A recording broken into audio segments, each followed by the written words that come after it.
Is this where the damn drumming and the music kicks in? Yeah.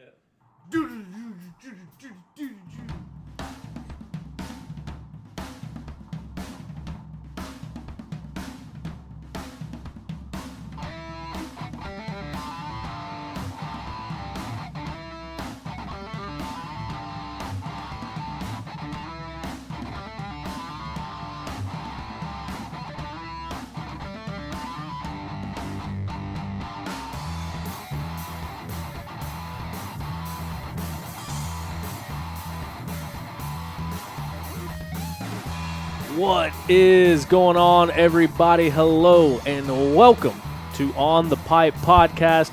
Today is Tuesday, May the 13th, 2025, years after zero. I'm your host, as always, Tyler Shepardson, and you're joining us just in time for another episode of OTP Tuesday. We got a bunch of racing to talk about, a bunch of stuff going on in the off-road world, and a bunch of stuff that I'm trying to get figured out here, but we're getting it dialed in. First of all, joining us today, we got a couple guests. As always, Big Rig Craig is here, but we got a very special guest in the studio today. I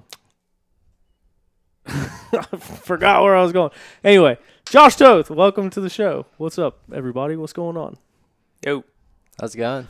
Good, man. How are you? Can't complain. Completely blanked on the intro there, but hey, you know what? That's OTP. We run a loose program over here. Yeah, sometimes you even let us cuss.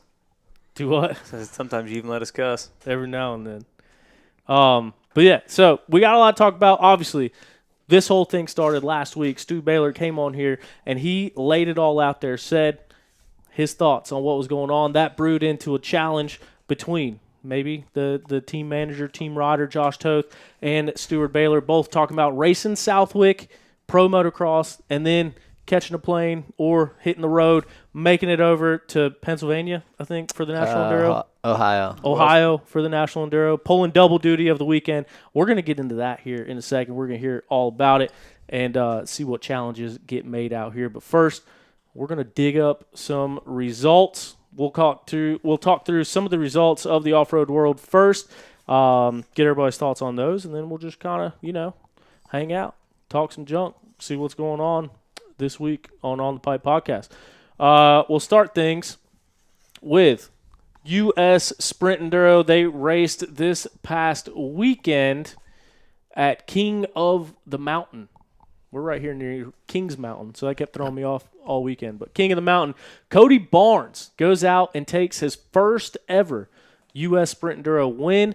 We knew it was a long time coming. We knew that he had the juice to get it done, and he gets it done by a little less than 2 seconds over Liam Draper. So that is your top two. Cody Barnes getting it done, Liam Draper in second. Grant Davis would end up third overall on the day. First place in the Pro 2 class. Rounding out the Pro 1 podium was Craig DeLong with a fifth place finish overall. So going down to Pro 2, Grant Davis, like we said, taking the win.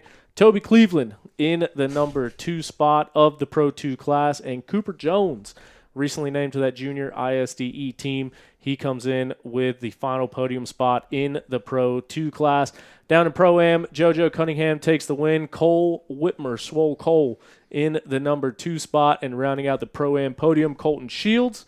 And your top amateur on the day, Roland Olin Daniels, your teammate, OD Toth, getting it done. Top Am on the weekend. What do you think?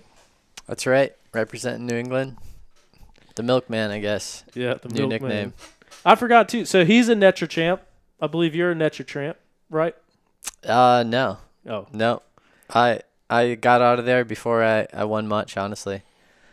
But, yeah, it's funny because when I was in Netra, Olin was just like a tiny little kid. I think he was on a 65, like, when I was racing them last, like, consistently. So it's funny to see him halfway grown up and so racing. Did you know him back then? Like, did you talk to him quite a bit back then, or just knew him just as a ripper? Yeah, I mean, it's a small community up there, so we all know each other. Yeah. So what's it like being on the team with him now, seeing him, like you said, halfway grown? Tall fella. Yeah. Tall fella. Yeah. Physically grown up. Yeah. But, no, it's cool. It's cool to see more people out of that area, too, just traveling, getting out. Yeah. And, I mean, that was a big part of it, too. We talk about it like you coming down, obviously, Ben Kelly coming down, racing the GNCCs, both becoming XC2 champions and kind of building the legacies from there. What do you think stops, like, more of the New England guys from coming down? Because we do see more and more coming into it. But what do you think's, like, the biggest thing that holds more people come? Is it the traveling, or, I mean, what? Yeah, I mean, people just live in bubbles wherever you go, I think. But up there, it's kind of like a mindset thing, too. You just get stuck in kind of a rut. But just racing up there, it's hard to leave. There's good series, J-Day and Netra and stuff. But Yeah, unless you are looking far enough into the future to try to pursue it, maybe you're not gonna go out and travel that far because the closest race is 8 hours maybe.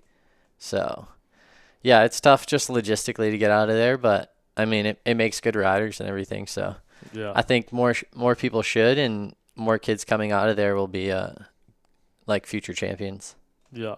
And I mean DeFeo too, the other teammate. I know he's from Connecticut, but is that considered up in that same area? Was he on the radar coming up? Oh yeah. Yeah, I knew T-Rex since he was probably riding a 50 or a 60 when I went and rode at his house and everything. We knew each other way back when, and Elaine, they were just super friendly people, so it's pretty funny to see him, same thing, halfway grown up, but yeah.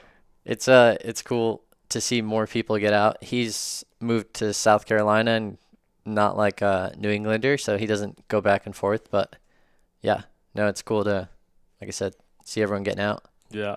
And I will say, Elaine DeFeo has to be on the short list for top moto moms, too. She's so nice. She used to bring cookies and stuff to the Mid-East races. Then he started racing National Enduro, so we don't see him at Mid-East. I don't get cookies anymore. I'm only a little salty about it. But, yeah, the DeFeos, Frank and Elaine, they're cool. Good to have around the team. For sure. For sure. And speaking of New England, we get back into it with the J-Day Rippers. There was a J-Day event going on over the weekend as well, and it was the Unadilla. I forgot until right now this was a doubleheader round, so I think we only have the second round here pulled up. Let me see if we can get this dialed in.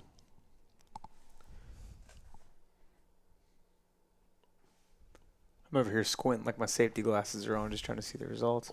Dude, I can't see that at all. I'm just hoping that that's right. Okay, there we go. All right, so 2 days of racing at Unadilla. We'll get right into it here. And taking the win, it was, and I got confirmation on this, and Toth, you probably could have confirmed it for me too, but Brandon Gregoire.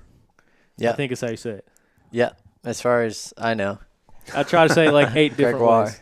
Yeah. So Ethan, owner of J-Day, he sent me a voice text today to say how to pronounce it. I was spelling it out every way that I could. So Brandon Gregoire, getting it done on the Yamaha Blue Crew. As you know, OTP is presented by Yamaha USA, and the Blue Crew swept the podium up there, getting it done. And Josh Toth was actually his first XC2 win. Came aboard a Yamaha. First XC2 championship came aboard a Yamaha. Had to throw it in there. Plug, you know what I mean? It just revs the shit out of my heart when I think about it. But Brandon Gregoire takes the win. Justin Coquinos in the number 2 spot, and a familiar face from down south, Evan Smith, all the way from Georgia, goes up to the Unadilla J-Day this weekend, races both days, ends up in 3rd place on day number 1 to complete the Yamaha sweep. I believe Brandon and maybe Justin have some support from AmPro. There's a lot of AmPro. That's what I was about to ask. Why is because Simon had support there for a long time. AmPro deal going up and racing New England. Yeah, I'm not sure if he still does or if it's through another dealership up there now, but yeah, I know they're sponsoring Brandon, and Coquinos might be through another dealership up there as well, but Gotcha. Not sure. Well, it's going into the season, I know that they posted a lot of support in a lot of different areas. I saw them kind of branching out to, and I think Brandon was actually at Big Buck hanging out, so I got to talk with him a little bit. But no, it's cool to see a team, especially from down here, expanding to up there. Because like you said, getting out, getting support, it's cool to see that kind of moving up in there and recognizing the J-Day series as well. Heading back into, let's see, find our women's pro. Give them a shout out here for day number 1. Addison Harris would end up taking the win. Kayla O'Neill in the number 2 spot, and Samantha Steiner would round out the women's pro podium there on day number 1, round number 1 of the doubleheader. As we move into Saturday's or Sunday's racing, whatever whatever it was. The second round of the doubleheader, Brandon Gregoire goes back-to-back, showing there's a reason why he's got a number 1 on that Yamaha. He goes out there, takes the win. A good battle back and forth between he and Evan Smith. Evan Smith will take the number 2 spot. Justin Kokinas taking the number 3 spot. Sweeping the podium for the second day in a row with the Blue Crew boys up there at Unadilla. Braden Nolette, who's also hanging out at Big Buck, super cool dude, gets 4th. Jigs Fustini rounding out your top 5 riders. As we take a look at our women's pro class on day number 2, it was Addison Harris getting it done once again. Kayla O'Neill in the number 2 spot once again. And Nakia Williams rounding out your top 3. Now, keep in mind, we are digging up results right here, courtesy of DPG, Dimmer's Precision Grading.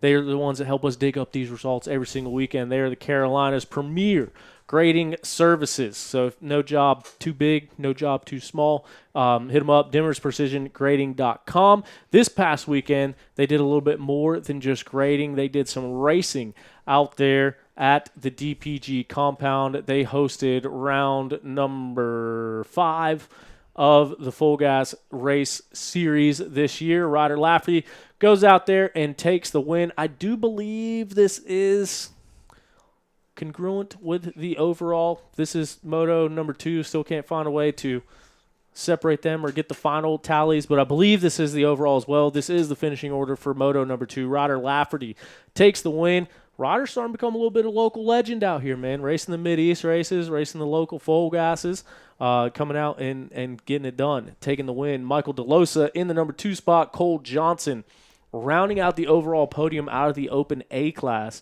Mason Rayner in the 4th place spot. And the most recent OTP media correspondent, Eric Geese like the bird, getting a top 5 out there on his Yamaha too, right? Yeah. Yeah, so there we go. Getting it done. Eric Geese came in clutch last weekend for us and helped us out as we got some footage. That's my pit man right there. Yeah. Shout out Eric. Every weekend, right? Or at the GNCCs? For the most part, he comes to the GNCCs and helps out any way he can, preps my goggles and hands me bottles, and yeah, he's the man. There we go. Shout out. He's got some merch right here that we need to get to him.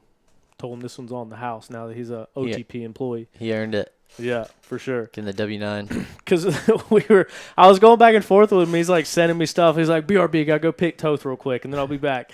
And then I get some more things. So, yeah, super good dude. Met Eric at the OG Full Gases back in the day. Him coming out from Washington and hammering steaks in the freezing cold with us. It was a good time. But yeah, good dude. For sure.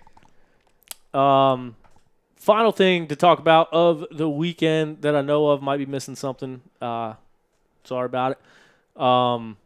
Ryder LeBlanc goes out and takes the win. There was a U.S. Hard-Enduro, the River Monster. You said it was in Virginia? Virginia, is that right? Yeah.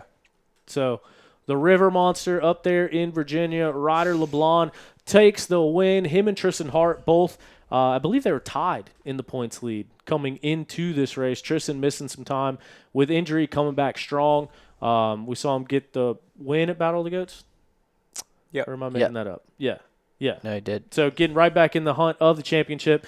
Came into this round. Obviously, he's got the number 1 plate, but they had a share of the points lead. And so one of them had to come out with the outright lead, and it was Ryder LeBlanc getting it done. Tristan Hart would hold on for the number 2 spot. And our buddy, Will Reardon from the Oz Ranch here in North Carolina, getting it done, grabbing the final podium spot with a 3rd place finish on that Sure Taco machine. And in the 4th place spot, Jordan Ashburn, representing for the Woods guys. We talked about well-rounded riders last year. Jordan Ashburn, he shows up these hard enduros, dude, and he puts in a good effort. And he goes out there, gets 4th, and then Cody Webb, our Blue Crew teammate, Rocky Mountain teammate, ends up rounding out the top 5 at the I already forgot. Sorry, the River Monster Hard Enduro. So.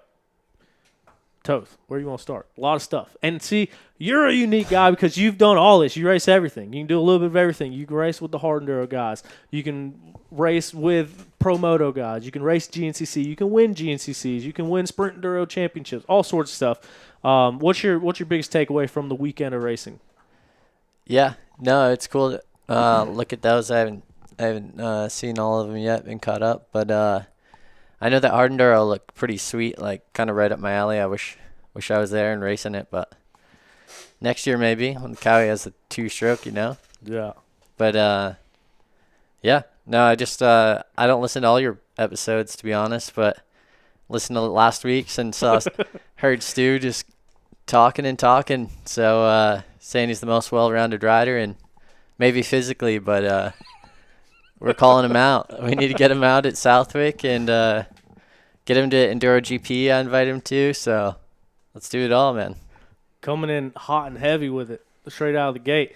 Yeah, so he did talk about that. And as I mentioned, like your guys' team manager. Last time we all sat down and chatted was after the photo shoot. But Ryan Sipes, obviously kind of branched out, did his own thing, did the general thing and raced everything. And then that's what you're doing for a couple years, kind of racing all these things. And probably should have been a part of the intro. You are this year's Caselli Cup #1 rider in the country.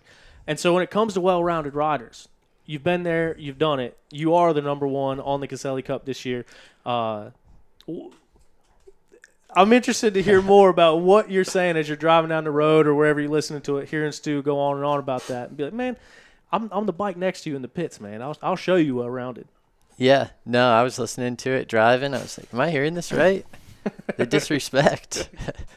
No, he's mad. He's looking at #1 plate on my bike for National Enduro. So, but yeah, no, I'm calling him out, trying to get him out to motocross. He says he can do it all. So that's what I'm about, and Sipes too. So it's a cool program, and I know he's had a lot going on, still has a lot going on with the enduros and all that. But his house is built, baby's born. So let's go. No more excuses. It's time to be a man. A man's man's what he said. Man's man. So we did talk about it, and I think he posted something again this week. But there was a lot of chatter in the comments about the Southwick thing and about getting them both out. So you're willing to go out there and do double duty. You're already planning on doing it. What's stopping him? You know what I mean? I hear you. Yeah, I actually I haven't talked to him about it. I just called him out publicly on Instagram last week, and then haven't talked to him until I was driving here, and I was like, hey, heads up, I'm just gonna call you out on the show. But yeah, no, he said let him know on the logistics. It's a little squirrely right at the moment, but I know it's possible. So yeah, dude, he can make it happen. I got a Toyota pickup with a lift gate. I will take a Cowie 450 up to Mass if that's what it takes. I know he's got more than one. Well, so he actually, that was the thing that he texted me yesterday, was that he only has one 450 and he's got to find a 450. He's full of shit. I'm sure. Being team manager. There's $6,500 out the door, Rockingham Power Sports. We can make it happen. We can do it. I told him hit up Mitch, see if they got one laying around. You know what I mean? Jason's got some clean bikes laying around. The bike can't be the issue. Right. So far, that's been the only thing I've heard. But that's got to be the easiest solvable issue that there is. Yeah. What's the distance from Southwick to the Enduro in Ohio? A long time. I drove it. I drove it with a trailer that had fresh wheel bearings that exploded right past New York City. Set them up.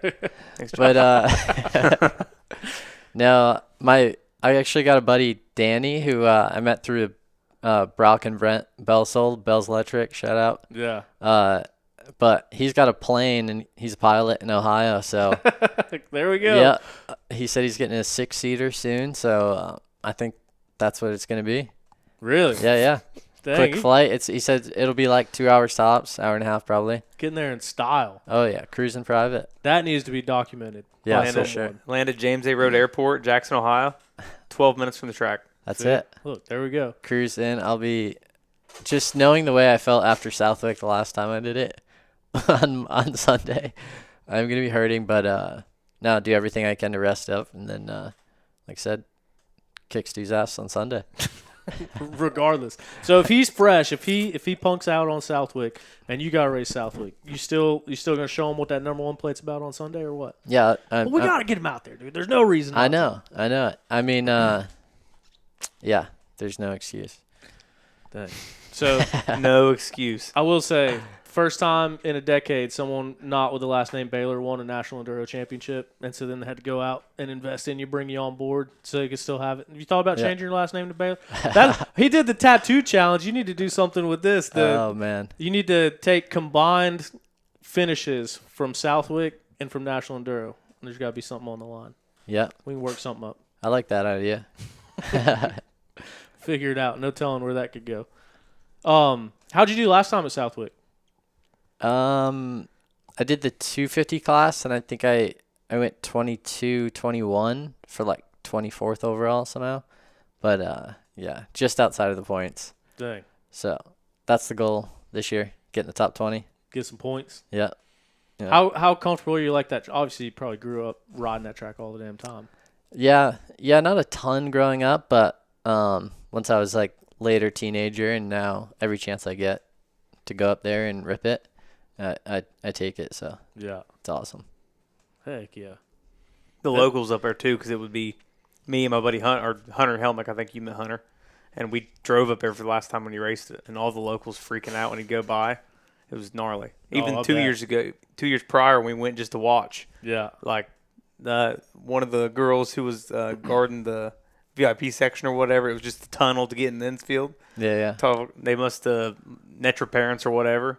Oh yeah, come on in. Don't worry about paying. Just come on in. I'm like, dude, fuck yeah. Heck yeah. It's like a local legend up there.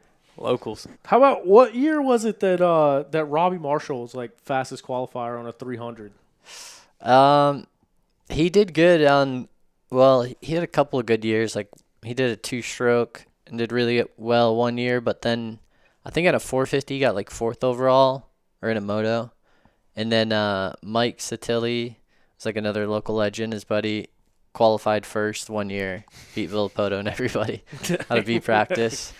So Dakotas, yeah, there's a few. Qualified first 2 years ago, right? Yeah, the year I did it, I hopped on the back of Dakotas in the Group B and just latched on as best I could. There's a few guys between us, and I like made a few passes and then just try to follow him. But yeah, he qualified. He beat all the 450s, everything. So that's crazy.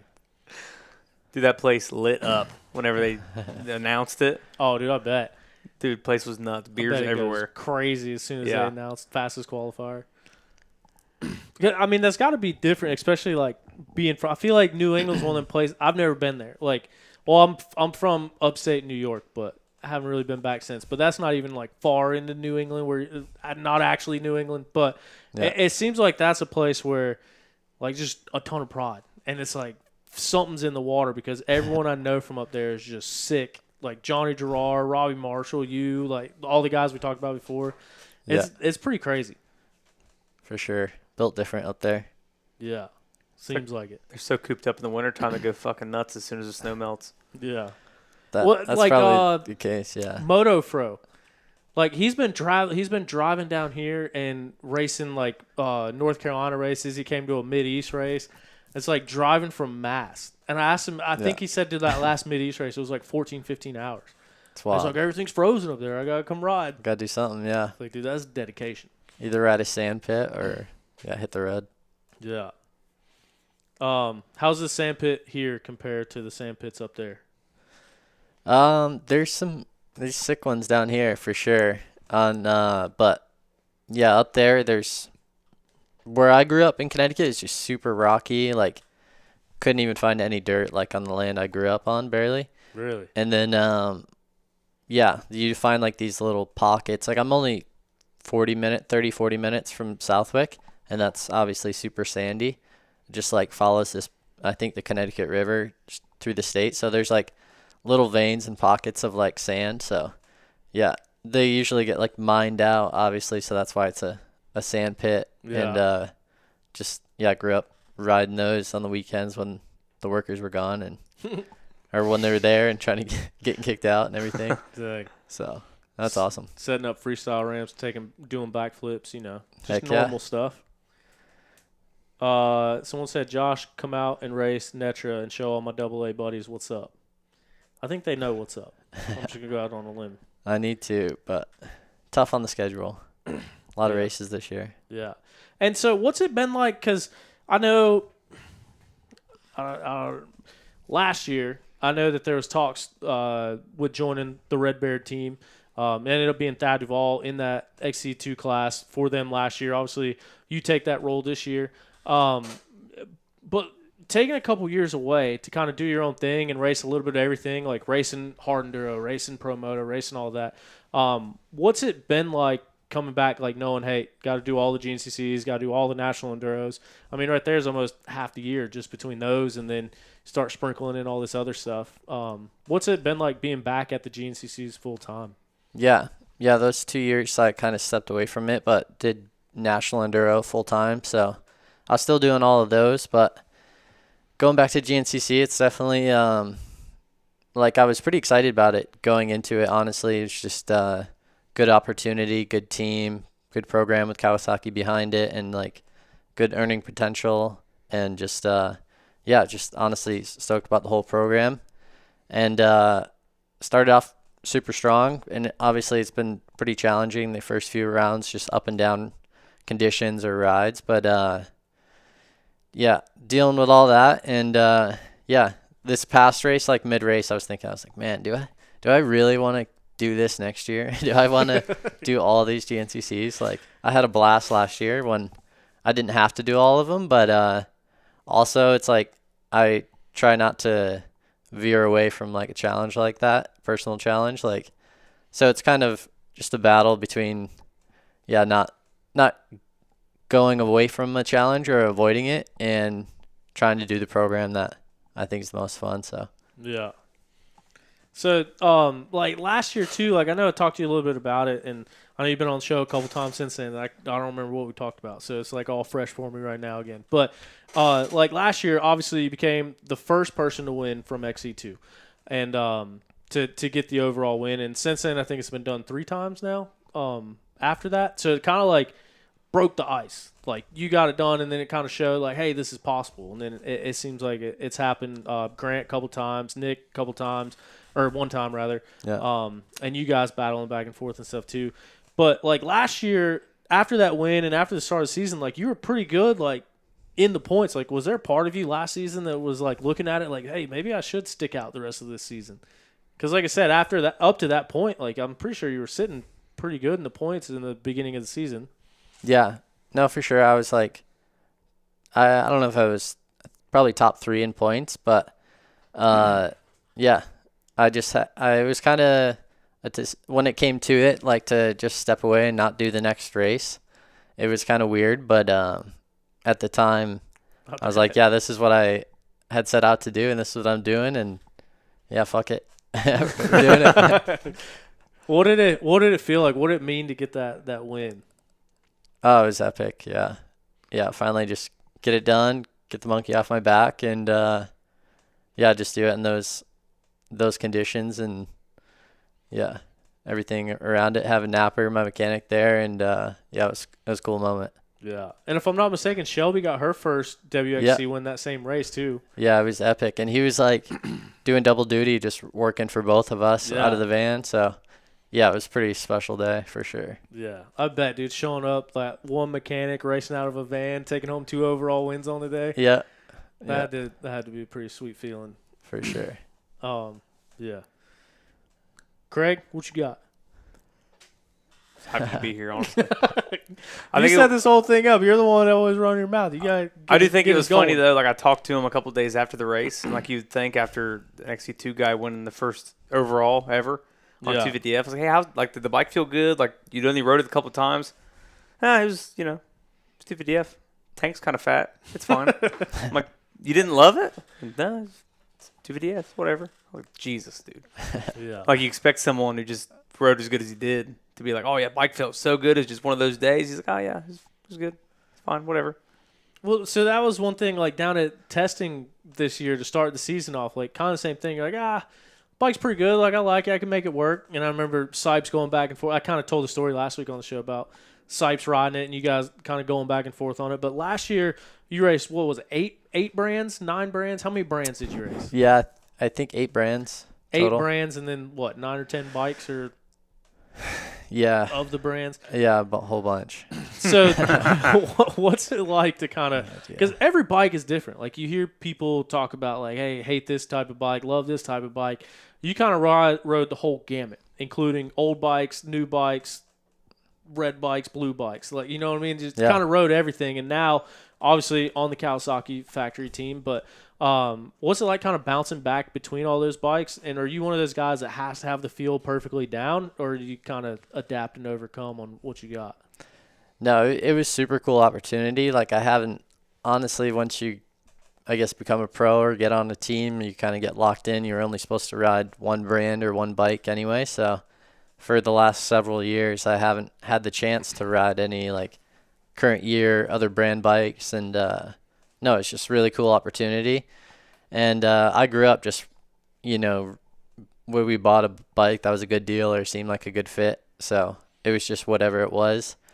And, yeah, I think that's just how I was raised. But I kind of just get on the bike and figure it out. It's too stiff. You figure out what it's good on and what it's not. And then if it's too soft, same thing, you know? Like, you can just – every bike really has a positive and a negative. Like, in every part of the track, it could be, you know, like every bike handles slightly different, or you figure out what bike is front end heavy, what's got better traction and better or different places. So it was just like eye opening to see all the different bikes and how they work differently and why. So I did, a whole bunch of testing as well. So yeah, it was just a unique year and I learned a lot. And I think coming into this year, it helped me a lot with like setting up a bike. Now I can just like point out like, oh, this is like a weak point or this is what we got to fix.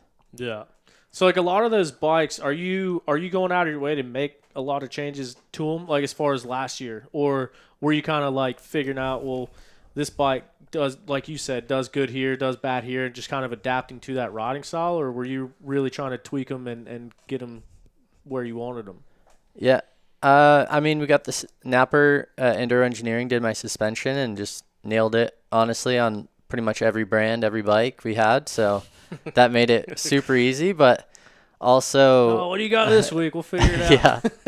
Yeah, he wasn't too stoked sometimes. Yeah, 95 CR250. Yeah. Josh like, hey, can you put a quick fill in this thing? Yeah. Oh, what the hell, dude?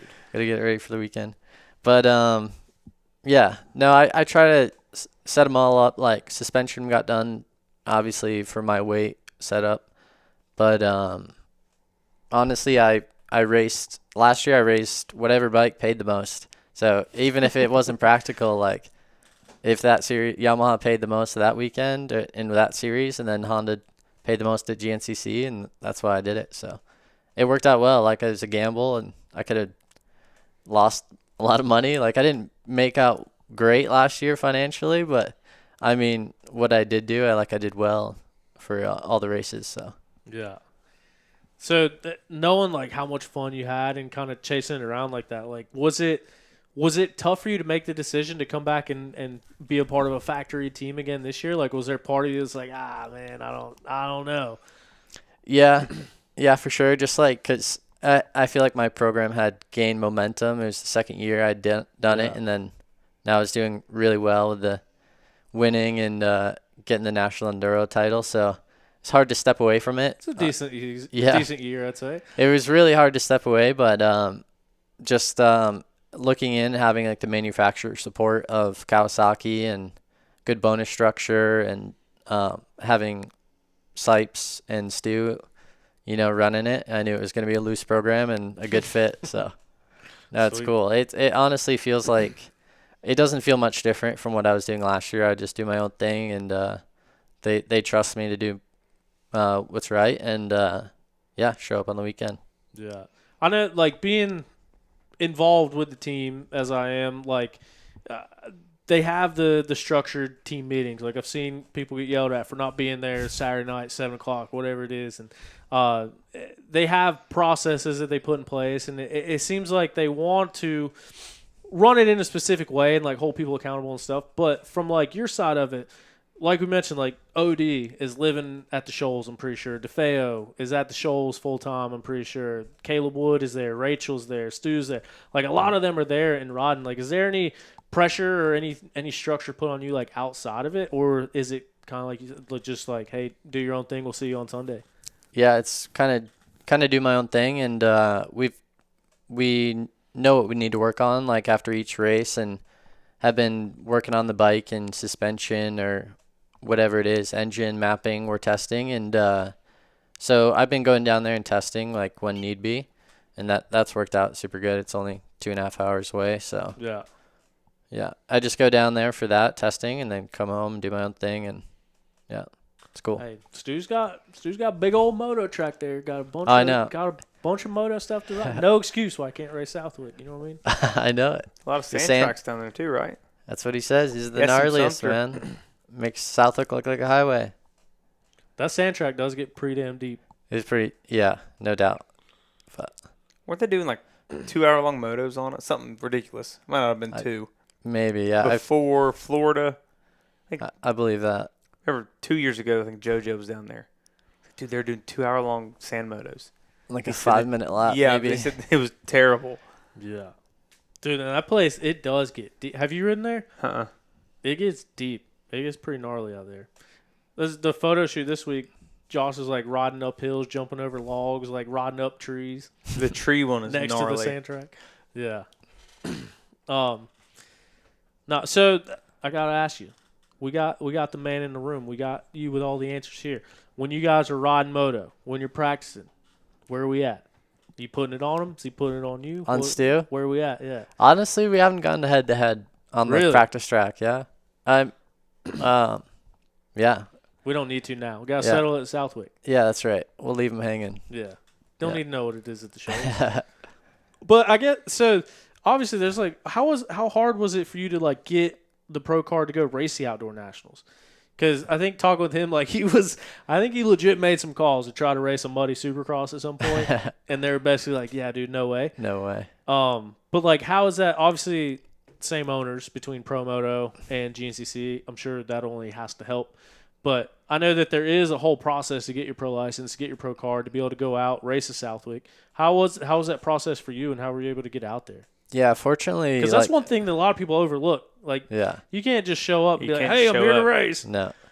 Luckily, I had like good letters of recommendation, and then being on like the teams I was at the time, like when I was applying for it. So, yeah, I just had a good resume, and I'd done a handful of like expert or like the local pro motocross in the area right before I applied. So, put a couple of results down.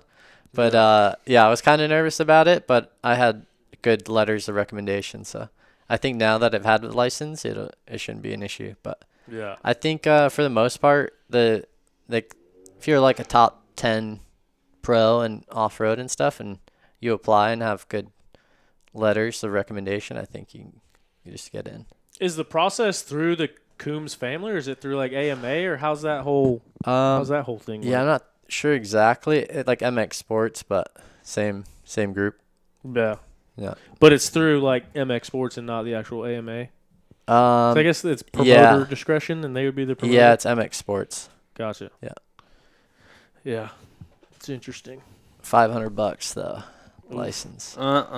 Use one time. It's like, oof. Use one time? Well, I'm only gonna do one round. Oh, so it's good for the year. Yeah. And you're just racing one per year. That's a tough blow. Yeah. Yeah, kind of a little more money than off-road. If you go overseas to race for one race. Yeah. Anything? Well, $300. $500 for an annual FIM license for enduro and ISD. So you had to go through that because you raced France Enduro GP last year. Well, fortunately, I was on the ISD team last year, so AMA paid the difference of like an annual to a event pass because they usually cover us for ISD. Yeah.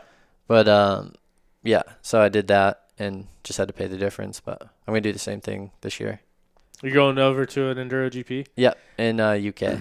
Is there any more hurdles like being on a team now? Like last year, kind of doing it yourself. Like this year, do you gotta like clear it with them and be like, hey, this is what I want to do? Yeah, a little bit, but I reached out like through Kawasaki and Ryan Holiday, and he had reached out to Kawasaki UK and like just figured out what the best avenue would be to get a bike. So I think it's looking like I'll probably go through a Italian Enduro GP team.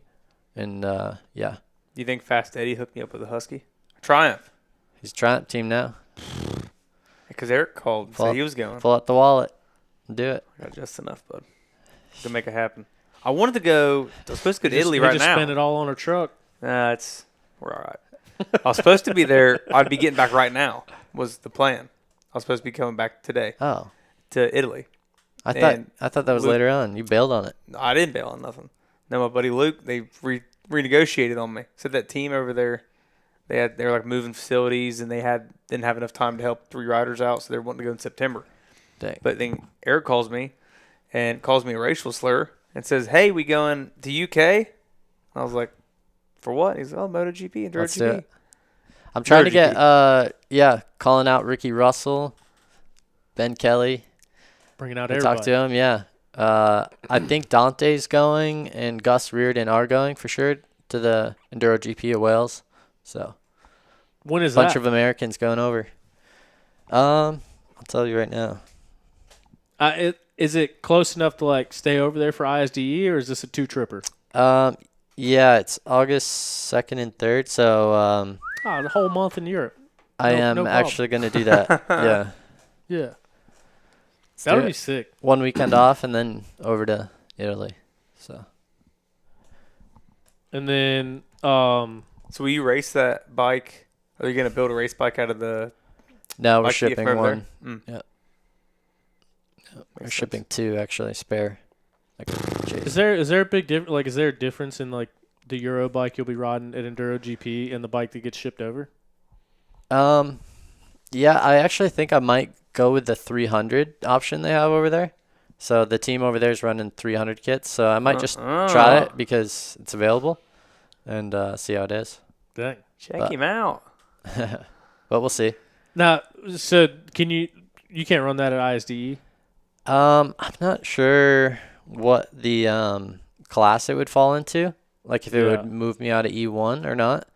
But Kawasaki US wants me to stay on a 250 here, so gotcha. I've just been on the 250. But like I said, that team over there has been running it, so maybe give it a go. Oh, a little international trading. So like, if Cowie like says, "Hey, we don't want you on a 300," but over there it's like anything goes, or because it's not Kawasaki USA. Yeah. I'm honestly kind of figuring that out right now. It's blurry, but I just heard back from Cowie and Cowie Italy, so we'll see. I got to sort out all those details with them. Yeah. I'm curious about it too, just from because like we did that pit bike designations thing at GNCC a couple years ago, and it's like I couldn't get anybody to ride for me because like, oh no, I can't ride a Yamaha pit bike. Yeah. So I know that there are a lot of strict things, and like I know they want you to ride a certain bike or not. So I didn't know if it was different when you're overseas or if same rules apply or what. Yeah, well, it has to be Kawasaki, but as far as models, I guess 300 is open. So. Dang. I think it's super cool you don't see jet bikes. I think me, you, and Tom talked about that a couple months ago. You don't ever see, like, if you watch Enduro GP, you always see TMs, KTMs, and you see Austrian bikes, Italian bikes. I feel like you don't see as many YZ450s, Hondas, like Holcomb's on a Honda. Yeah. I can't name anybody over there on a YZ450 racing Enduro GP. Yeah.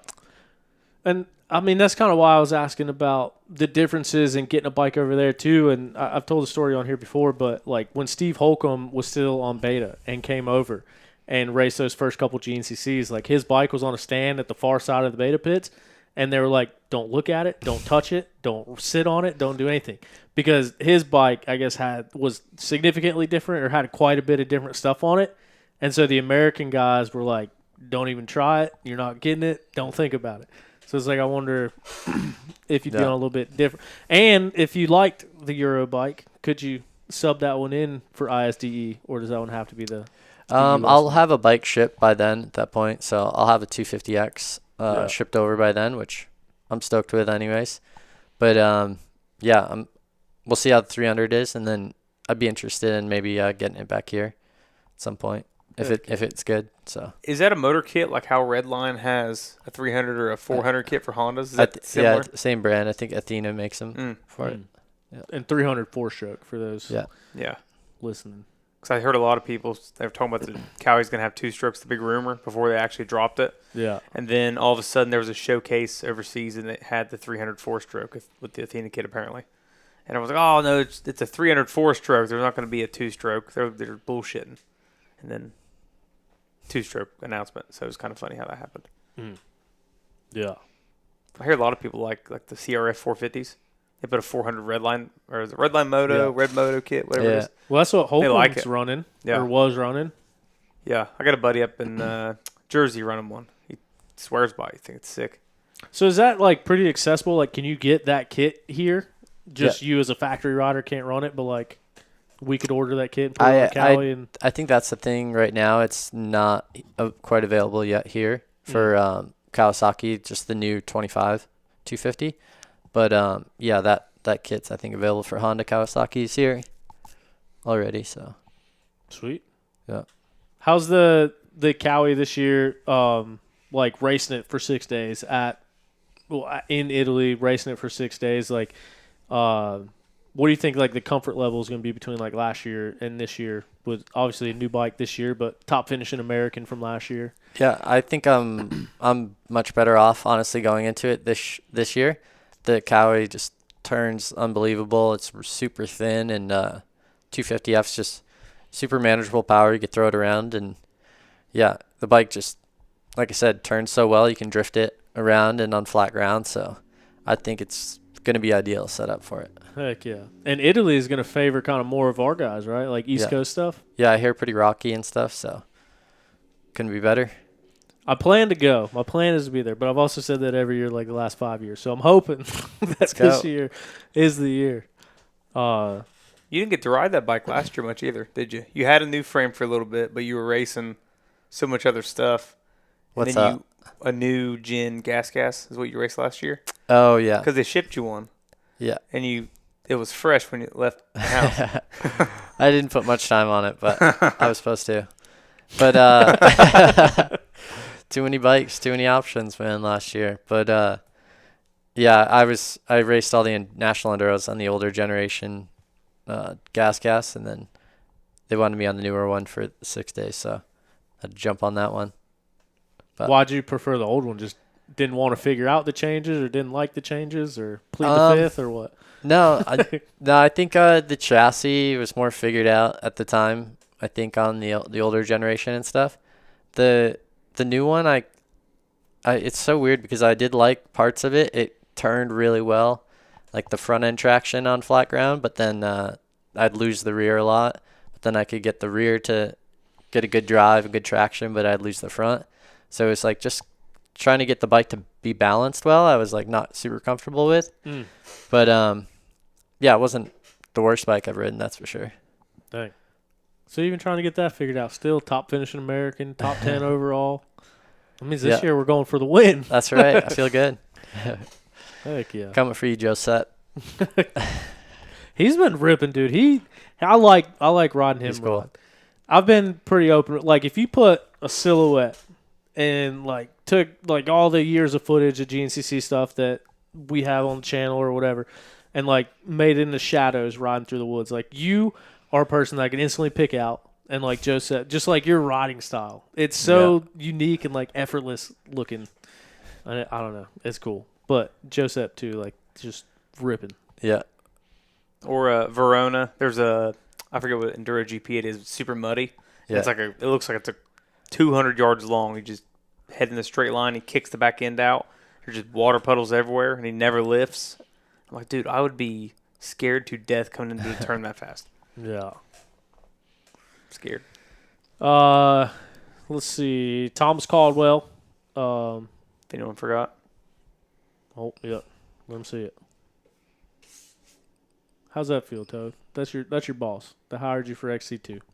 That's what he had to say. Never seen her. Thomas says, Toth, you ready for another brown day? You were just at Brown not long ago. I think I saw you riding up there at some point. Brushy I rode recently, but yeah, we're due. Yeah. Or do. I haven't been to Brown in a minute. Any word on the Kawasaki 2 smoke? I know you probably can't say anything about it. No, I wish I did. I wish I had something to hold back. I just, I've heard all the same rumors anyone else has, but Yeah. that's it. And it does, like, I try to shake down Doug Duchette. Like, Yeah, try to me shake too. him down for him. Because he knows. He's got to. And, dude, this one feels tight. Like, everyone's holding on to it. Yeah. Any idea, like, when it's supposed to be coming out? I think they're supposed to release more this fall and then maybe release it in the spring. That's what I heard, but we'll see. That sucks, dude. Gotta wait. It's gonna be good. We got the fake 704 in the chat now. Tristan Landrum checking in. He's the fake 704. I was 704 first. Probably not, but still claim it. Yeah. There's so much so like last year one of the Hawaii hard enduros ended up getting canceled or something this year, right? Or something got moved around or I'm not sure. But you raced it last year, right? In 23. Oh, year before last. Yeah. How was that? Like how was that compared to like Dominican? How many countries have you ridden dirt bikes in now? Put me on the spot. A good amount. Yeah. over 10. Yeah. Damn, really? I'd say so. This will be my 9th ISD. Chile. Really? Has it been that many? Yeah. Italy, Argentina, Dominican, Dominican. France. I said France. In Portugal. Costa Rica? Portugal. I don't know what one you already said. Iraq. Yeah. Canada. You been to Canada? Yeah. We're knocking on 10. No, it's over 10 for sure. Do Baja, But- add Mexico. I can't say much about it, but like I didn't even plan it. But last year I ended up doing a bunch of test riding and stuff, and then between that and 6 days, I ended up spending like over 3 months out of the country, like between Spain and the UK. Oh, really? Yeah, it's Dang. crazy, but no, it's cool. Dirt bikes will take you a lot of cool places. I was just about to say the places dirt bikes can get you. No, that's cool. So, like, of the different disciplines, like, say someone said, "Hey, here's free dirt bikes for life, but you can only ride one discipline." What are you picking? I mean, am I racing it or just like riding it, retired or what? I guess racing, competing in one. I'd say a GP, like a GA day, because you have everything. Yeah, Yeah, good call. and it's only 30 minutes. Yeah, 30 minutes at a time. How do you feel about like the hard enduro stuff? Because I mean, you have dabbled in some hard enduro. That was gonna be my answer if it was just retired riding. Yeah. Me and BK, we went and rode some hard enduro recently, and that's what we were talking about when we're retired. We're just gonna be on some 2-strokes, some 300s or something, and just crawling through the woods. That's it. That'd be sick. That's our future. Riding all the outlaw trails at Brown Mountain, showing everybody. Yeah. My first trip to Connecticut, he took us on a Tour de Winstead, and I was about to die. I was on, you must have been in your practice bike, a 350. Was it me, you, BK, was it Zach? Probably, yeah. We were out in the middle of the woods, and Zach gets a mosquito go in his helmet. And it No, gets bee lodged sting. in his ear. His mosquito got stuck in his ear, wasn't That's what it was that time. Stuck in it? Not his ear. happy. Fucking pissed, Freaking dude. out. I've never seen someone ride back to the house so fast. Like, we were in a pretty gnarly spot. Like, everything that was so hard to get in that way. Dude, nobody could outrun him out of the woods. Out of the woods, hit the street, rode like 2 miles of road back home, no helmet on. Yeah. Mosquito gets lodged in his ear. No, that same hill I'm thinking about, like, I was with somebody else and they fell and got their bike stuck in this bee's nest. It was just like running there, so yeah, it's getting mixed up. That'd be a bad time. Had to have been Yellow Jackets too if it's a bunch of rocks. Yeah. Oof. Piss on that. Dylan De La Cruz, Kawasaki 2-strokes before GTA 6 is crazy work. That is a good. Well, I guess technically Kawasaki 2-strokes were before GTA 1, but now bringing them back. I think Oh, no. Just at the edge. I was about to say Kawasaki two-strokes disappeared and came back in the time between GTA 5 and 6, but I think they went out a little bit before. But you get the point. KX65's still going strong. Yeah. Still mixing gas. Yeah, they sell about 3 a year. Come on. Sorry. They're affordable, though. Hadn't changed much. Dude, Stay the same price. I like listening Parts to... availability. That's right. Don't change. Was it De Francisco? That was like 09. Right when KTMs are pretty much like the modern as they are now. 65s, and they were like dominating. De Francisco would be out there on a mod KX65, and it's like riding a stinking Huffy bicycle. Like just how it's like the fork tubes and like how big geometry of the bike. Yeah. And he's out running the guys on KTMs. And it's like, I don't know how he was doing that on a KX65. Way different. Yeah. Well, it's like when DeFeo won his youth championship. I was talking to Doug a little bit, or maybe it was Frank. We're talking to one of them about it. And like one of the mini dads came over and was like, name a price for that bike. I'll buy that bike. And they were like, it's bone stock, dude. Like, you don't want it. Like, it's just a normal bike. They're like, no, you got stuff done to it. And he's like, nah, it's bone stock. But he said that's what he won on was just bone stock bike.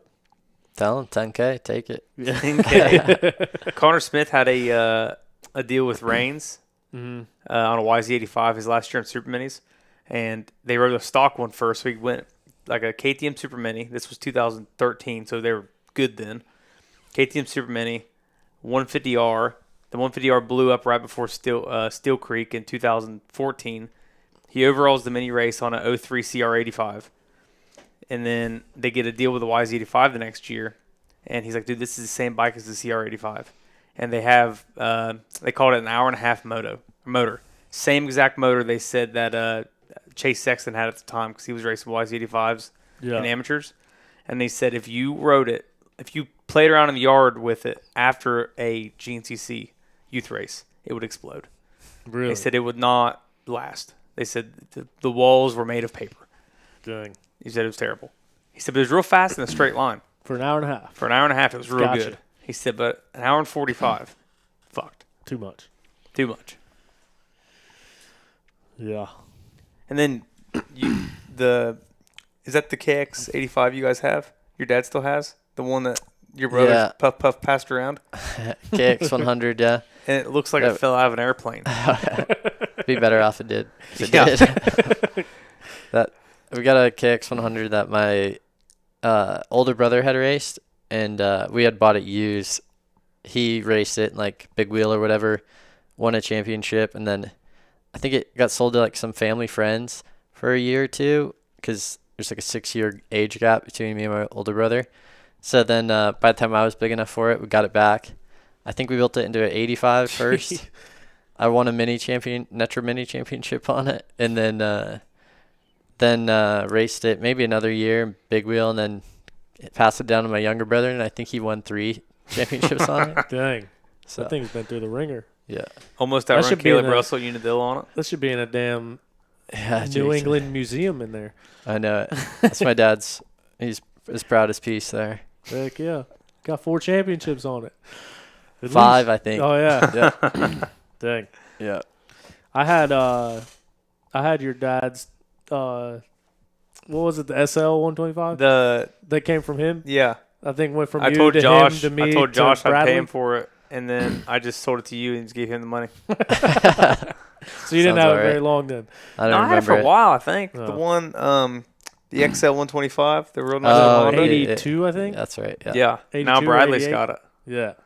Yeah. And he's still slut shaming me for denting the tank. I'm like, dude, that was 2 owners ago. You can't say shit to me. That fell was off. some BS. Well, I mean, you bought it when you knew it was dented. No. I think I bought it the day after you did it. Yeah, but you didn't know you were buying it. Like, it wasn't sold to you whenever I did it. You could have probably, like, got the dent out for sure. Could have froze the tank. We could have figured it out. My dad was pissed, dude. Because my dad wanted it so bad. I was like, you keep his bike? See, I got to pay for it first. And then I dented the fucking tank. It was on a hitch hauler behind some vehicle I had. And it fell off in the Rusted out. ball of the 2-inch ball smacked the side of it. I was pissed, dude. Right in the tank. Yeah, that hurt. That's all right. When I bought my trials bike, pulling out of the guy's neighborhood, it fell off the back of the car. I had a bike fall off going up the road to Brown. I still have it. It's a fucking 3-year-old trailer made out of a Harbor Freight $200 trailer. There's one single piece of channel to keep a bike on. And I look back and the bike's gone. I go 100 feet down the road, like around the corner, and it fell right before the bridge. It's just laying there in the gravel. I was like, fuck. Oops. Man. What else we got? I don't think there's anything else in the notes. Josh, what's it going to take to convince Stu to come out and do double duty that weekend? You should get Sipes on board to help out, too, because Sipes, like, he's done some crazy stuff. He's raced Pro Moto and GNCC back-to-back several times, and I think he raced Daytona Supercross and GNCC and Flat Track all in, like, a 4-day period. Yeah. No shit. Yeah. I tried to at least, for sure, one year. Yeah. I think one year he didn't make it to the GNCC or didn't finish one of them. But, yeah, he's on the outdoor and then to a GNCC before, so, yeah. He's the man. He knows what it's about. And See, just tag Stu, man. We're just talking Call him about out. we're just talking about an outdoor and an enduro.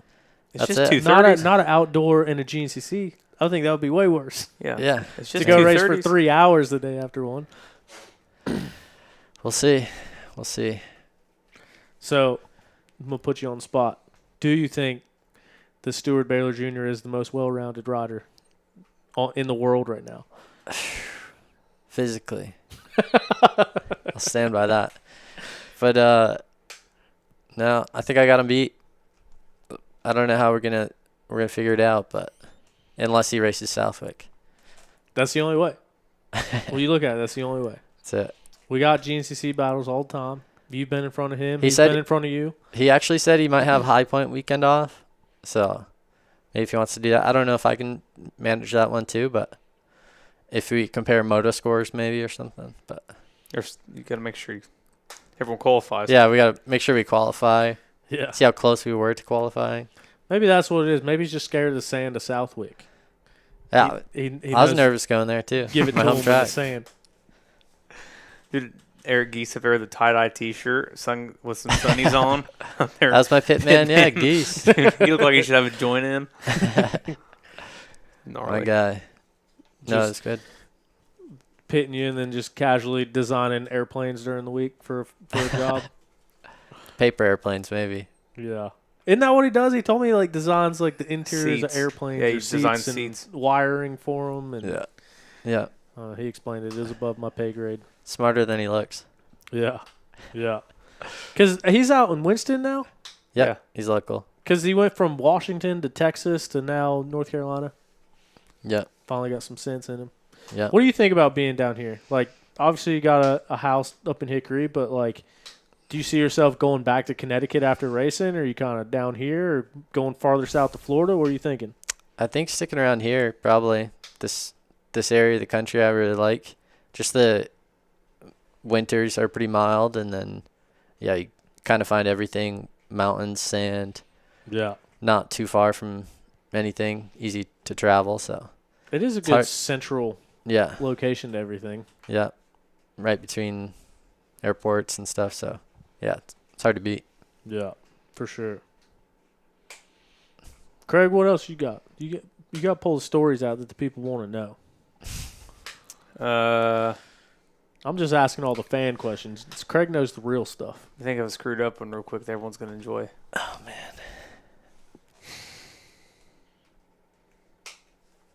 I want to talk about something else for a second.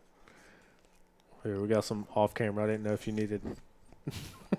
I don't know if I got anything.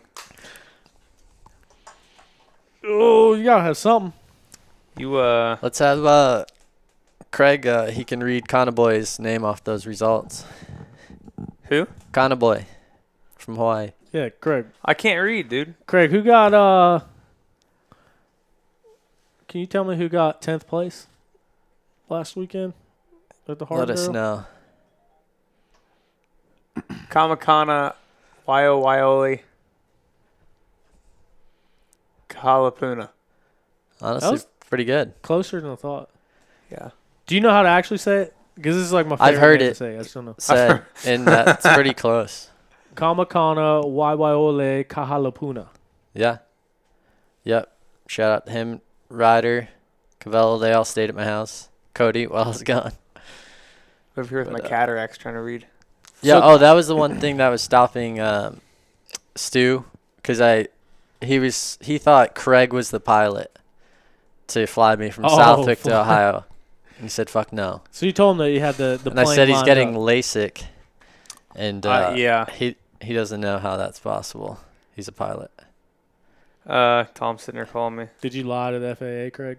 I haven't lied. I'm getting PRK surgery Thursday because I can't see. I can't see to ride. I can barely see to fly, and the FAA is okay with it.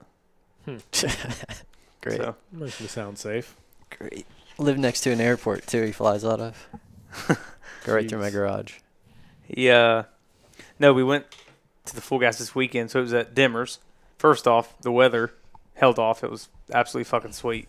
And I was sitting on the line, and okay, so you were talking about Cole Johnson getting third overall from Open A. Yeah. Just because Honda pays.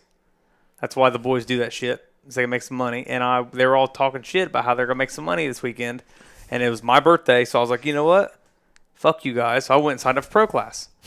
And I was like, all right, it's going to be me, Eric. You know, I knew Ryder was going to be there. And who else was there? Mason Rayner and DeLosa. I thought, all right, I just need 2 people to screw up, and I'm in the money. So I'm on the line, and Aiden Marshall. And so I'm sitting there on the line. I ride the race before to just kind of go pre-ride the track or ride sportsman class. Come back.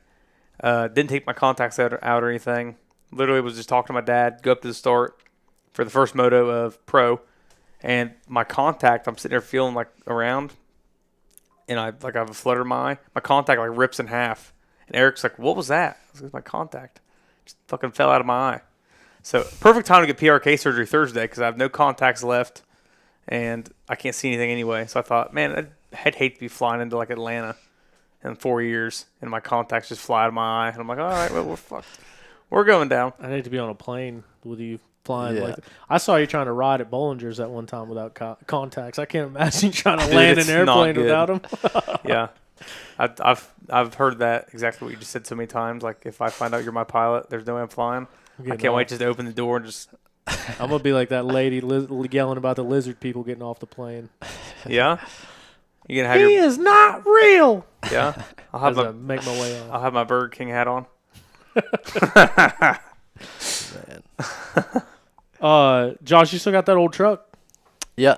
I ain't seen it broken out in a while. I know. I'm working on it slowly. Just talked about that today, didn't we? Chipping away at it. I sold a Fox body to my buddy Greg, and he texted me today and said, car broke down. Jeez, dude. I said, what happened to it? Why are you scheming on all this? People? Dude, I don't know what. Did you put a dent in it after you sold it to him and not tell him about it? It ran fine. The throwout bearing was out of it. I'm pretty sure he was letting his nuts hang a little bit and trying to rip on it, and the clutch exploded. His fault. You'll have that on. I hope that's what it is, because the motor sounded really good whenever I had it. Not anymore. I saw it here once. Yeah. That was the only time I saw it. Yeah. Thomas says, it's cammed. Keep it. I think you've been on the show quite a few weeks in a row now. Pretty sure that you've never been here in the same car twice. Actually, now that I think about it. I don't think I have. I just bought another one today. I know, that's what I mean. Shout out Lane Michael. Showed up in a different one today. Leaves a different stain in the driveway every time. No, Yeah. dude, I was nervous as soon as I seen your van in his driveway. I was like, that's ballsy. I'm not going to lie. I just thought about that while we were talking about this. God. I don't know if my van leaks. I don't think so. I guess we're going to find out. I know a real good way to find out. I've had the RV in the driveway the past couple of days. Pretty pumped that there's no oil from that thing. Should be mint. You love it? I haven't gotten to use it. Well, there's a 13-hour drive this weekend. That'd be great to parked it in go. storage, and yeah. Well, then that's the other thing. I don't want to drive it all the way to Ironman this weekend. So I wouldn't finally do that got an shit. RV, and I think I'm still going to go sleep in my car all weekend. I think I'm gonna take my rally car back up. That's what I drove. I drove my little car to Ohio. It was mint, all-wheel drive. Oh, really? Everyone was stuck. Heck I was yeah. just mobbing around. Yeah. Did Tom's call you? Yeah, but I got no way to put it on through here. Eric Geese says the whole squad is there except me. Eric, you had an open invite. That's what he gets Where for was he living at? an hour and a half away. Stu says, better talk mad shit. Drama sells, baby. So we got to make sure we got them covered. I can't read everything else. What were we just talking about? Oh, so last time I looked at Crawfordsville weather, it looked like rain Monday, Tuesday, Wednesday, and then good throughout the rest of the week, which theoretically should make for some pretty good conditions come Sunday. You didn't race the Hoosier last year either, did you? Or Ironman? I don't think so. No. I don't remember the Hoosier last year. I got the flu at the Hoosier last year, and then I think I gave myself carbon monoxide poisoning. Nice. I drove home, slept for 18 hours straight. What were you driving? My Corolla. Oh, I was going to say, how the fuck do you get carbon monoxide poisoning in a Tesla? I had the flu, so I was already messed up. Bought the Tesla straight after. Huh? Yeah, pretty much. So I already had the flu, and like one COVID, it was good old-fashioned flu, and already felt like shit.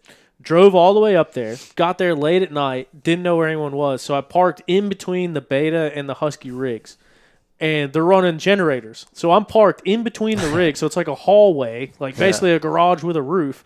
And then I was so tired and blown out, I just slept in my car with the car running to have the AC on. Dude, I woke up the next day, worst headache that I've ever had in my life. Like, couldn't talk to people, didn't know what was going on, like wandering around, stumbling, like just something. I didn't even film the race. I was there and I just took photos because I couldn't think. At least you woke up, though. That's what I'm saying. I thought I was going to wake up dead. But then, so I thought it was just because of the flu, and I thought about it afterwards. It's like sleeping in between those rigs in my car with it running. Yeah. There's a good chance I probably had like carbon monoxide poisoning on top of it. Because then I drove through the night to get home, slept for 18 hours, literally. Went to bed, woke up 18 hours later. And woke up and I was like, oh shit, like I didn't do any of my photos. I didn't edit the photos, didn't send them out, didn't do anything. Jump on my computer, it's all done. Everything's sent where it needs to be. Everything's edited, downloaded, sent out. To this day, I have no recollection of that happening. So That's like, wild. I don't know if it was the flu, carbon monoxide poisoning, maybe a little bit of both. Felt like he was on drugs. High. Immediately sends everything out. It was the weirdest thing. Like I remember talking to like the Beta guys afterwards. It was like, did I talk to you at Ironman? And they're like, yeah, but you didn't make any sense. it was super. And I had Reba with me, so. Sweet angel. Wild. Everyone's still alive. But anyway, all that to say, hopefully it's a good Ironman. Sometimes Ironman's way too dusty, as we saw at the season ender last year. Sometimes it's way too muddy, like we've seen every other time since then. Yeah. What do you think about Ironman? Yeah. The last few times have been pretty unlucky conditions, but can be one of the sickest tracks for sure. Yeah. What's your favorite GNCC track? Georgia in the mud? Yeah, hard to beat. Georgia's good to me. Like enduros, everything. But yeah. I don't know. It's hard to say. Like snowshoes, awesome. What's the one in Beckley? The Boy Scout camp. Boy Scout camp one is Mountaineer. Is fun. I did see they just like subtly changed that one. Like it flipped around. It was supposed to be on that first weekend of September, and now it's switched with one of them. I forget. I just noticed that the other day. Because I did hear that if SMX was coming back to Charlotte, then that round was going to be canceled. But I don't think that's the case because now, like I said, I think I remember it being this way before the season. But, yeah, the Mountaineer is now September 19th. And I think it was the 5th and 6th. But now Buckwheat is the 5th and 6th. And Mountaineer is the 19th. When's Penton? Penton is hopefully canceled. No, it's October 10th. See, dude, that's kind of rowdy. 12th. Oh, Penton the Ohio in race in October. That's a fucking great idea. Yeah.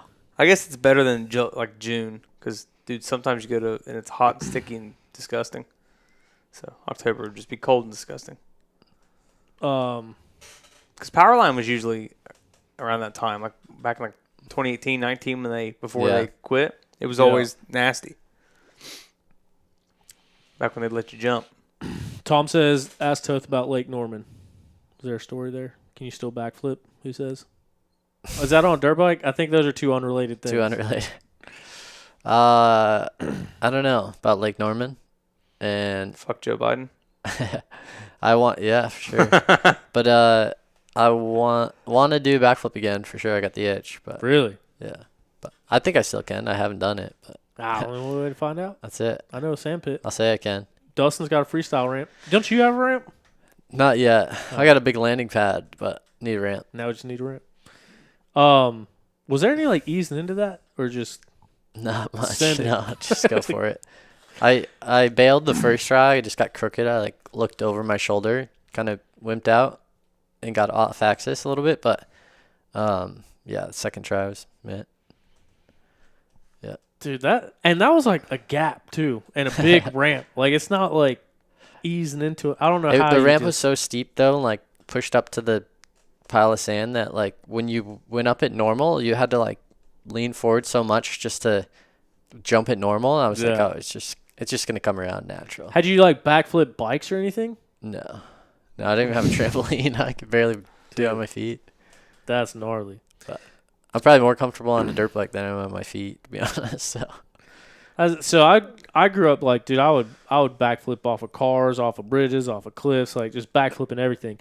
And the first time I was ever at a foam pit with a BMX bike, like, because it's not, I'll backflip even to this day, like, put me on a bridge, I'll backflip off and like time it, but like the gainer motion is Yeah. what gets me. So like going forward and doing a backflip. right. So like the first time like backflipping on a bike into a foam pit is just such a weird feeling.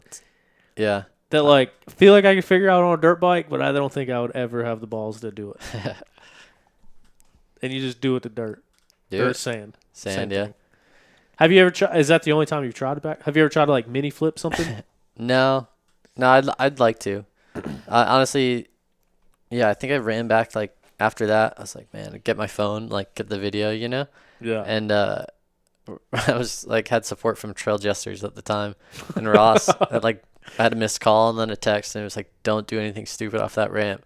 And I was like, too late, but I'm all good. Did you send him the video? Yeah, right after. I think he posted it too right away, but Oh, he was like, man. oh my god. Thanks for telling me that after. Yeah. Then But I another was one like, of I your won't buddies do it do again. it.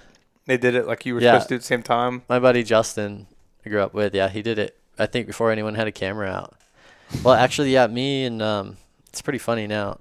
Me and Ben Kelly were in like a meeting with Ross and a guy from MSR, a rep up from New England, and we were in like Massachusetts, probably like an hour plus away. That morning, we had like a meeting, and all our buddies were riding at Sand Pit. And we had like thought about going over to ride later, and then yeah, we had that meeting with like the MSR guys, and then left there. And as we were leaving, we like got all these videos or calls like Justin did a backflip, and I was like, shit. I was like, I Oh. have to do it. Like I just like we pinned it straight home. Ben went straight to his house. I went to mine. We loaded up as fast as we could, and like straight to the sand pit, unloaded, and sized it up a couple times, and then did it. I was like, yeah. Can't be the only one. What was BK's deal? Why didn't he go for it? He's smarter. Yeah. He's a little smarter. Dang. No, that was I talk about that video all the time. I know every time you've been on the show we talk about it. Sorry about it. No, that's cool. Matt Chamberlain says, T-Shep, you're lucky to be alive. Definitely had carbon monoxide poisoning. I think so. But we made it through. Yeah. What else? We got anything else to talk about? North Carolina NCHSA at Buffalo this weekend. Big Grover, Steve McSwain Nationals. I hate Iron Man. I like Iron Man. I like the race. I hate driving Iron Man. The drive I know is you're talking about North Carolina. It just made me think about this 11 and a half hour Well, drive. Eric asked me, he said, because I can't ride this weekend, and he was like, do you want to go to Ironman with us? Absolutely not. I don't want to go to Ironman. So you don't want to, like, I was like, no, because you guys are going to take a car, can't take a bike, and I'm going to be walking around Ironman. I absolutely do not want to. We can And I take the thought, RV. well, I I can might walk take over one to, there. huh? Might take the van. We'll see. Oh, my God. I'm torn because I want to take the RV, but like that's just a lot of gas money. And if I did that, I would want to go up like early and like come back Monday. Like I don't want to straight shot it because then it's like all the gas for nothing. I can Yeah. sleep in my car for a night. The driving, I remember going to like Unadilla, like 2013. And we went up. Unadilla is closer to here than Ironman. That's fucked. I was just arguing with Aston Southern about it Ohio. the other day. Leave Southern Ohio, go up Friday, watch the quads Saturday. We'd race and we'd drive halfway home. And Brandon Gearing, I'd always go with him. His dad had a like Class C, and we'd get us like back to school by noon the next day. But I was like, dude, the drive home, like he would race 3 hour in senior A, and then he would drive all the shithead kids home, and he's just pissed off at us the whole time because we're just talking shit and saying stupid stuff in the back. And the drive home from GNCC's takes 90% of the fun out. Like going to Florida, 2014 when Georgia was an absolute mess. We, I think, Turnpike, like going through West Virginia Turnpike was like shut down. And me, mom, and dad were sitting in a motorhome for like 7 hours in the middle of the night. Just couldn't go nowhere. There's cars piled up everywhere. So that's just, the long drives just take all the fun out of it for me. Then I'll go to Day in the Dirt or something stupid with some friends. So don't listen to what I have to say about it. Yeah, that's not fun. Especially like because before the year that we ran the GNCCs, like I still had to be at work at like 6 o'clock Monday morning, and most of the time we'd get home at like 4. And then it's like unload stuff and go into work all day. Or go to Louisiana and not race. At least I don't got to do that. Yeah, that would suck. You were in Louisiana? I imagine. Oh yeah, you had to be. How was that whole thing? Way too long, man. Well, I flew, but then I had to stick around Monday. What happened Monday? No, it was just a long 4 days. Like the flights, so you couldn't get out earlier, and 4 days in Louisiana I rode for like 20 minutes on Saturday. That was a tough situation. And they're not going to make up that round at all, right? Like, I know not Louisiana, but, like, any other points rounds, or no, we're just down around now? Yeah. Heck yeah. Well, you going to get the win this weekend? That's the plan. Yeah. Need to put it all together. Should be good conditions. Yeah. See you up there out front. Trying to think, because there's so many times where we get in discussions on here and I'm like, oh dude, Toth would be a perfect person to ask, or like it's something about you, like, oh, I can't wait to ask him. And now it's like I'm drawing a blank trying to make sure that we got everything out here. Anyway, Craig, got anything else? Toth, any final words? I'm out. See you at Southwick, Stu, on the gate. No choice.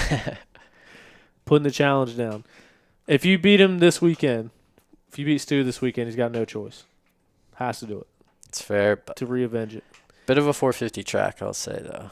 That don't matter. Caleb won on a 150. Yeah. Damn. True. That's fair. That was crazy. Still can't believe. I don't know. Weird situation. Anyway, I guess that's going to do it. I think Stu, after his well-rounded talk, I think he's got to go win this weekend. Yeah, for sure. He's got to back it up. No, I like it. I like his mindset. Yeah. He's got the confidence. Yeah. It's good. No, that is, yeah. Got a point. I don't know. Anyway, thank you, Josh, for coming down. Appreciate you coming out in studio, hanging out. Craig, thanks for setting it all up, coming up, and being late to the whole thing and wasting everybody's time. No, just yeah. I don't care. Congratulations on the truck. I'd have been here earlier if I wanted to be. Hope you had a good cheeseburger. This bacon cheeseburger is delicious. So all good. right. Thank you guys for coming and hanging out. Appreciate it. Thank you guys for listening. Don't forget to hit up Zach Tussle with Raymond James Financial, the #1 advisor of financials this side of the Mississippi and maybe even possibly the world and Mars. TussleInvestments.com. Let him know you listen to OTP. Get free consultation. Let him know exactly how he can help you out. And don't forget to use our code for Rocky Mountain ATVMC, the title sponsor of the RM Red Bear Racing Factory Kawasaki team that Josh Toth is a member of. Yeah. Thanks, everybody. Thanks for being here. Thank you guys for coming in. We will see you next time on OTP.